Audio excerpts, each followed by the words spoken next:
The Great Bridge is the story of the building of the Brooklyn Bridge by David McCullough. As many of you know, David McCullough is one of my favorite history authors of the modern day. And this is David McCullough's second book that he wrote. The author tells us in the preface that it was quite interesting because his first book was about the Johnstown flood. After he wrote that book, people wanted him to write about the Chicago fire or the San Francisco earthquake. And instead, he took a different path. And he went out and he wrote about the Great Bridge, something to be proud of. And then his third book was on the Panama Canal. And what we see is the true genius of David McCullough coming out and starting to be developed. You know, the Johnstown flood, the Great Bridge, and the Panama Canal all were about events. And David McCullough is a master at grabbing all these small little stories and putting them together in a massive story about an event.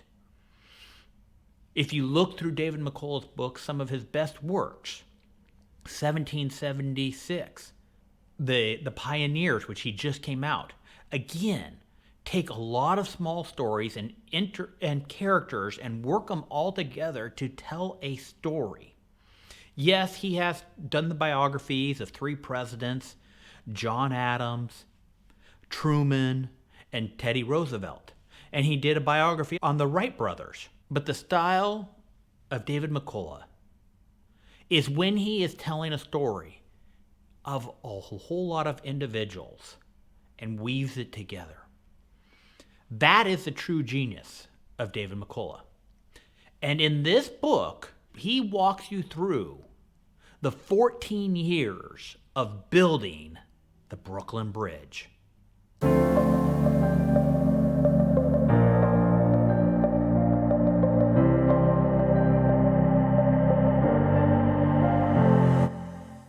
As you read this story, you learn about the vision of a great man, a great architect who wanted to build that bridge, but died before they could break ground.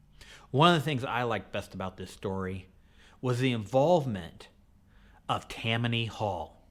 Yes, politics was involved in the building of this bridge.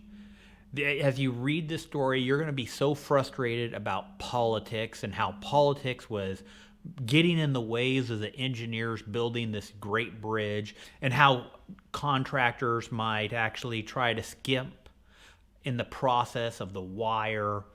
There's some atrocious parts of the greed of man that comes out as you read this book, The Great Bridge. But this is a book that makes you feel good about being an American. This makes you feel good about what we can accomplish if we all work together.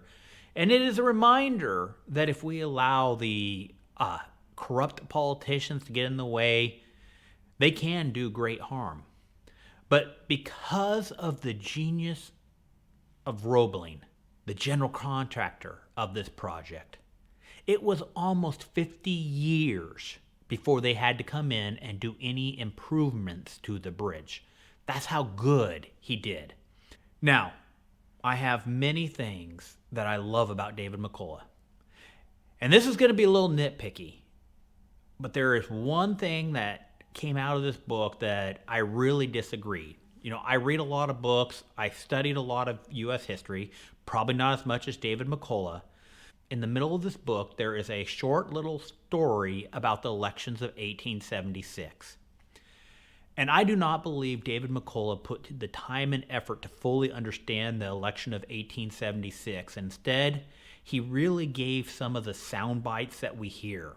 Those people who have really studied the election of 1876 understand that both the Republicans and the Democrats were guilty of manipulating the count.